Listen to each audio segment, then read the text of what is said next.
Vous avez écrit un ouvrage intitulé Le sommeil et les rêves ont-ils livré tous leurs secrets? Alors vous avez une théorie concernant le sommeil. Enfin, vous avez, vous, à la suite de Gauthier, du docteur Gauthier, une théorie qui va à l'encontre de ce qui est, pour l'heure, scientifiquement reconnu. Pouvez-vous nous en dire plus? Alors, le sommeil, effectivement, et le rêve qui va avec, est un problème majeur puisque beaucoup de gens au monde souffrent d'insomnie. On ne, on ne connaît pas en réalité ce qu'est le sommeil. Je maintiens cela. Cela fait 80 ans au moins que nous cherchons l'origine du sommeil et ses mécanismes.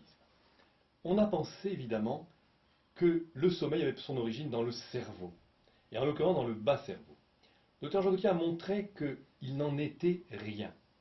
Le sommeil, une fois de plus, n'est pas du tout situé en tant que mécanisme déclencheur du sommeil dans le cerveau, ni le bas cerveau.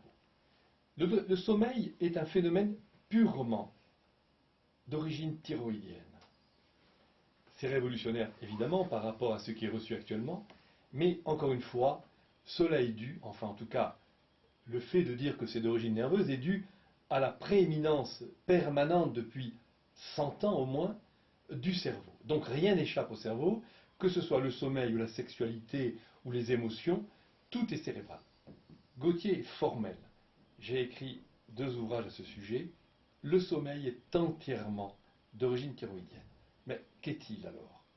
Eh bien, il n'y a pas de sommeil possible sans que la glande de la vitalité, qu'est la thyroïde, glande vitale parce que glande stimulatrice générale de nos cellules et de notre système nerveux.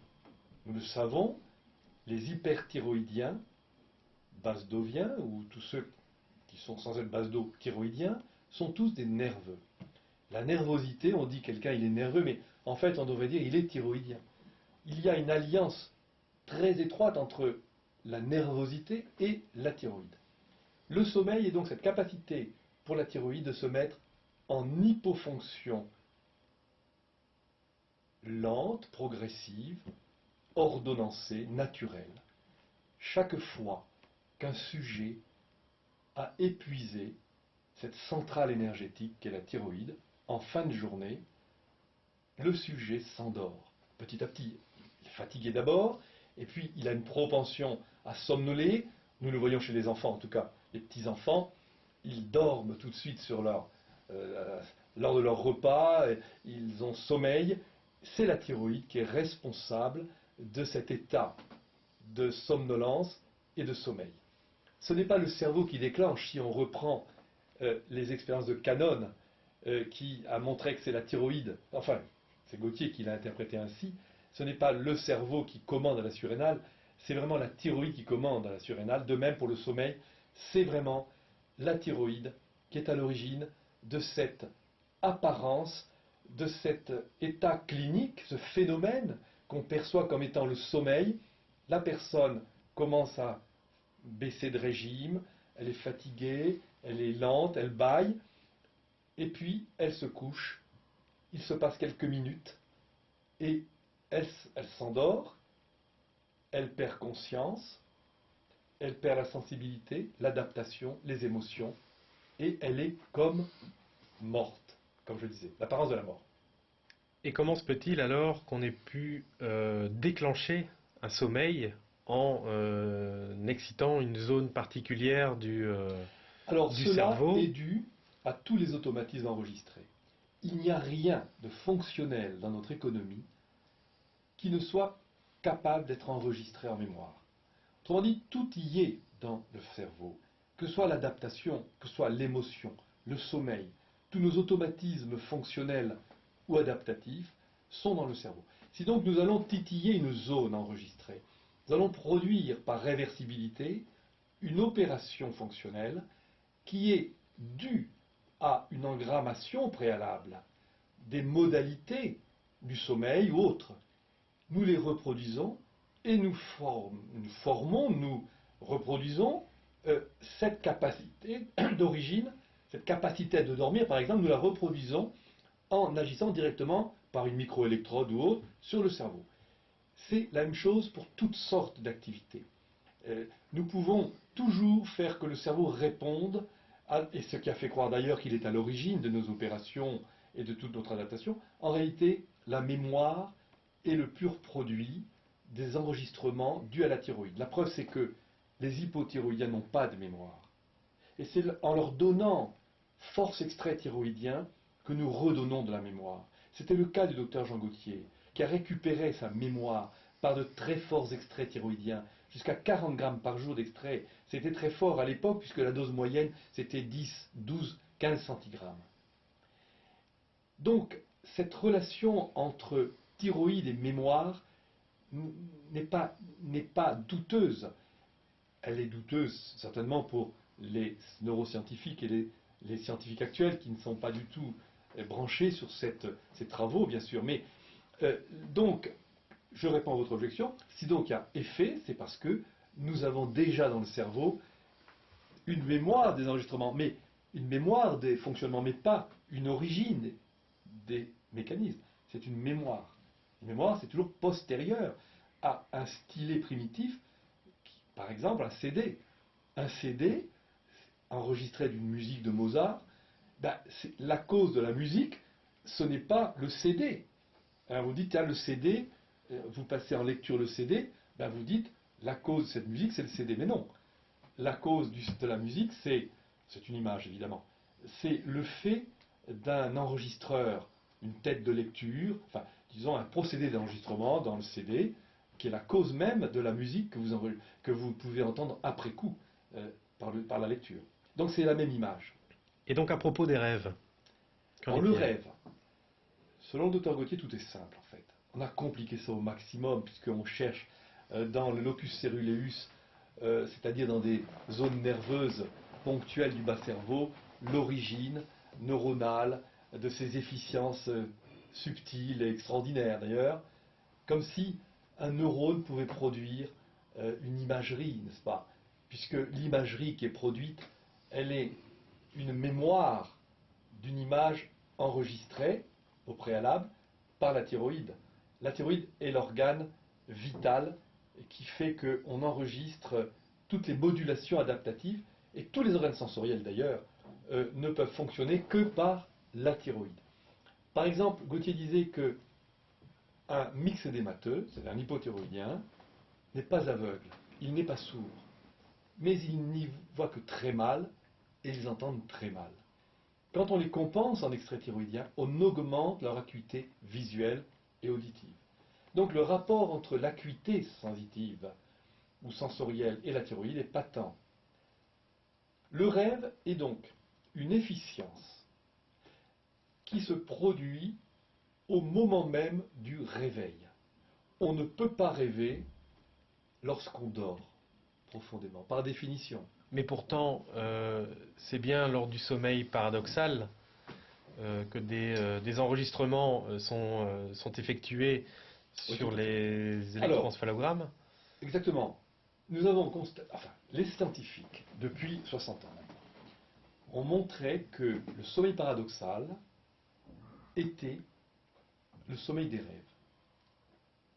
Nous montrons, dans le cadre de l'endocrinopsychologie, que ce sommeil paradoxal ne peut pas être, mais vraiment ne peut pas être, le sommeil des rêves.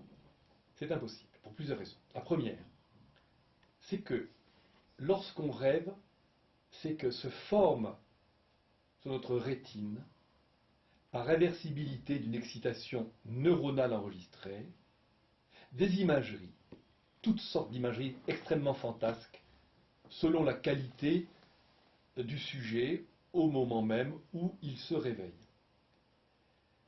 Donc, un rêve ne se produit qu'au moment où un sujet sort de sa léthargie hypnique pour faire que sa thyroïde reprenne du poil de la bête.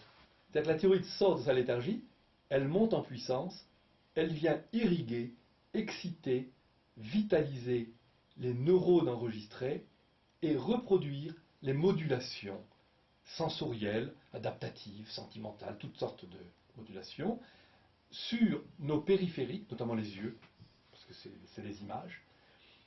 Et ça ne peut pas se produire pendant le sommeil paradoxal, parce que le sommeil paradoxal est le sommeil le plus profond qui existe. Et si on a pensé qu'il y avait un rapport entre rêve et sommeil paradoxal, la raison en est la suivante. C'est Michel Jouvet qui est à l'origine de cette appellation. Il appelait ça paradoxal parce qu'il a vu, c'était connu, que ce sommeil se caractérise par une profondeur hypnique particulièrement profonde, enfin particulièrement intense. Le sommeil paradoxal est le plus profond des sommeils. La preuve en est, c'est que c'est le seul sommeil paradoxal qui dure environ 20 minutes, qui permet au tonus musculaire de se relâcher intégralement. Alors que les phases profondes précédentes ne voient pas cette résolution musculaire. La tension musculaire reste encore possible, mais pas pendant le sommeil paradoxal. Or, voilà que on se met à rêver pendant cette phase. Comment est-ce possible? Et Jouvet a appelé paradoxal parce que les scientifiques ont constaté que pendant cette période, il y avait une accélération du tracé électroencéphalographique. Alors, voyant cette accélération, ils ont dit, mais ce tracé ressemble à celui de l'état de veille, or il dort profondément. Comment est-ce possible qu'on puisse avoir cette activité neuronale? Ça ne peut être que le rêve. Cette interprétation a fait fureur, si j'ose dire, puisque on a pensé depuis 60 ans environ, entre 53 et 57 aux États-Unis, ça a commencé là, que c'était la période de rêve. Alors, il fallait le prouver maintenant. Alors, les scientifiques ont observé des dormeurs en hôpitaux, en centres de sommeil, et ils ont réveillé systématiquement les dormeurs pendant qu'ils avaient la phase paradoxale. Alors, ils la guettaient, bien sûr, elle arrivait au bout d'une heure et demie de sommeil, et puis à un moment donné, tout d'un coup, en l'espace de 2-3 secondes, le sujet commence à s'activer. Il dort profondément, nous le savons. Mais les yeux se mettent à bouger dans tous les sens. Il a des rictus, il a véritablement une activation nerveuse. Alors, on réveille le sujet. On le réveille, on le secoue. Ça dure 2, 3, 4 secondes, ça dépend de la profondeur. Ça dépend des sujets. Le sommeil est profond, mais il y a des sujets qui se réveillent en 2-3 secondes, d'autres 5-6 secondes. Généralement, le réveil était assez rapide, pour des raisons que je n'explique pas, parce qu'on ne peut pas tout dire. Le sujet, aussitôt, racontait un rêve. Tous racontaient un rêve. Alors on notait le rêve. Ils avaient en plus des caractéristiques très, très vives. Ils étaient colorés, ils étaient vifs, ils étaient précis. On a enregistré comme ça des centaines de rêves, même des milliers de rêves. Chaque fois, on notait, et on ne pouvait pas ne pas conclure que la période paradoxale ne fut la période de rêve. C'est impossible. Il y avait d'abord l'apparence, l'activation neuronale, il y avait le récit des dormeurs qui racontaient un rêve, c'en était fait, le sommeil paradoxal devenait le sommeil des rêves, et ça dure depuis 60 ans.